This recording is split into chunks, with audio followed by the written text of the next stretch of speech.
반갑습니다. 맛있는 글씨 글맛입니다. 지난주에 집 관련 글자들 10개를 공부했었습니다. 집가, 집택, 집사, 집실, 집옥.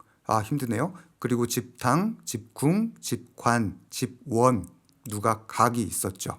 너무 많아서 1편에 이어 2편을 준비했는데요. 오늘도 만만치는 않습니다.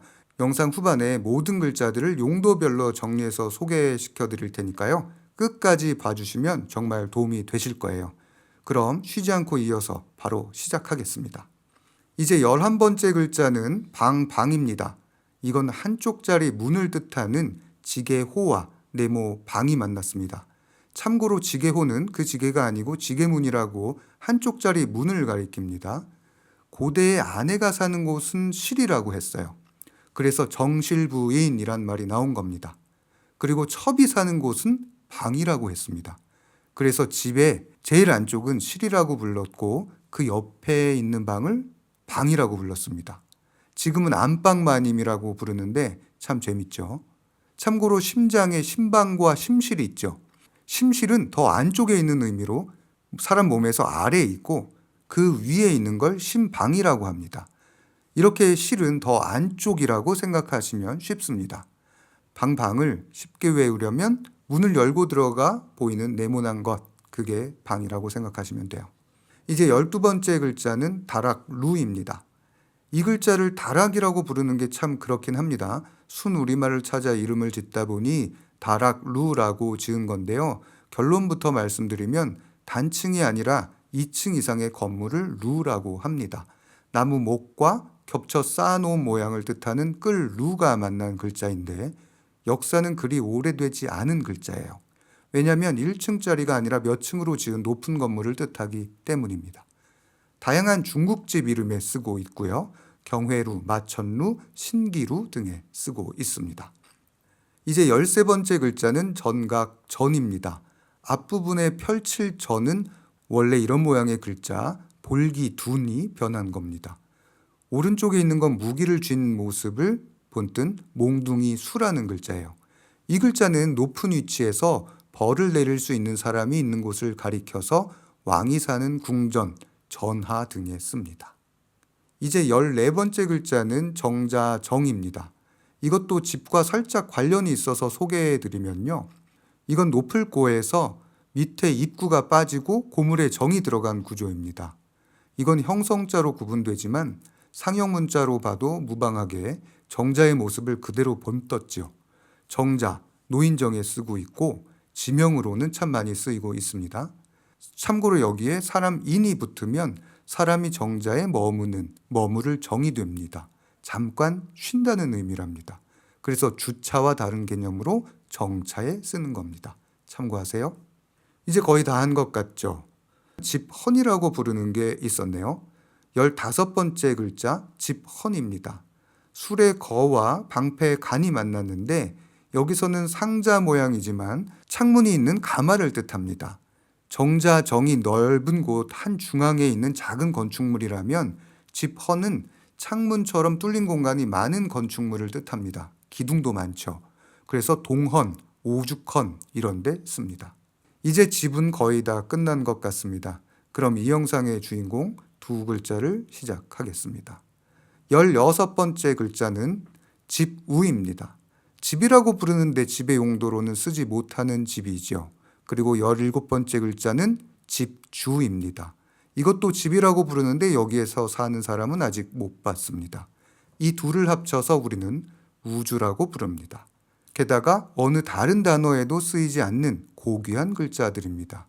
우는 주밖에 안 만나고 주는 우밖에 안 만나죠.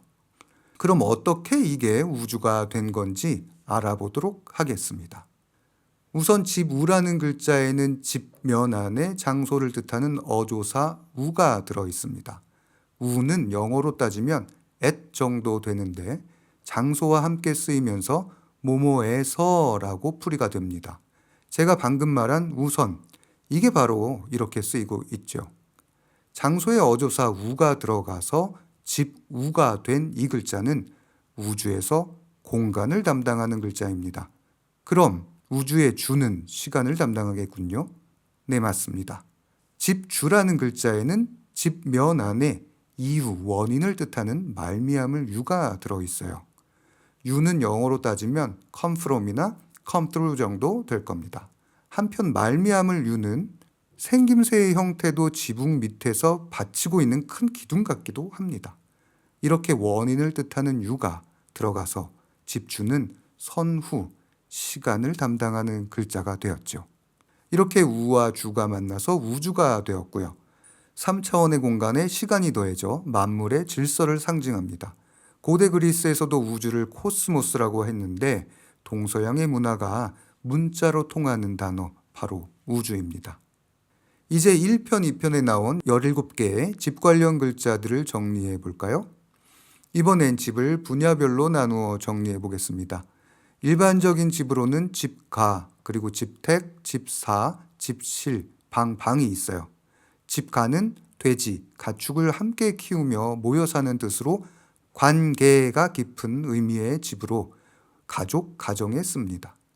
그리고 집택은 맡길 탁이 합쳐져서 구체적으로 의지에 사는 집으로 주택, 택지에 쓰고 있죠.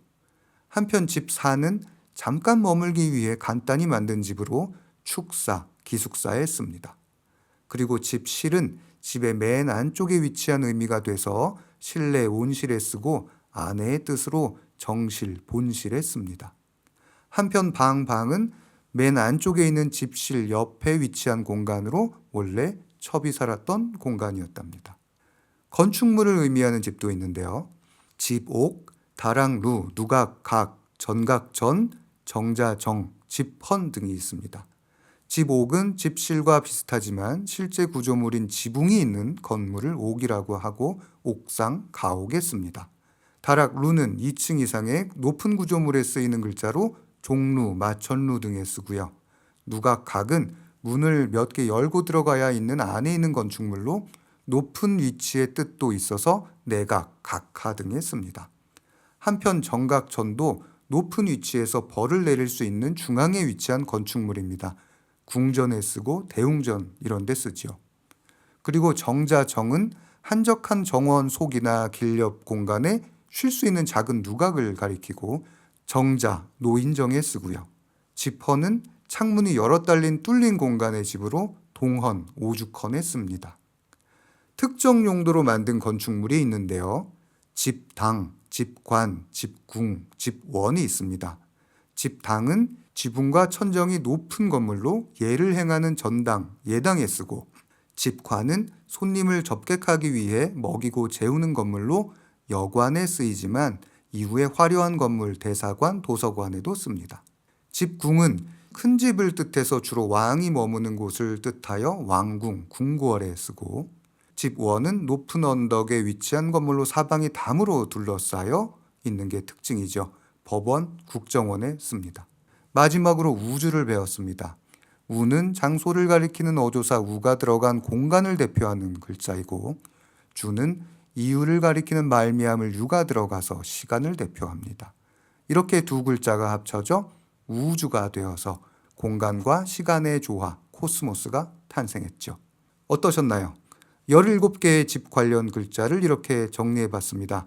도움되셨길 바라고요. 최종으로 정리한 자료는 제목의 더보기와 고정 댓글에 연결된 링크를 통해서 다운받으실 수 있습니다. 오늘도 여러분 덕분에 저도 많이 배운 시간이었습니다. 시청해주셔서 감사드리고요. 전 더 유익한 영상 준비해서 찾아오겠습니다. 고맙습니다. 맛있는 글씨 글맛입니다.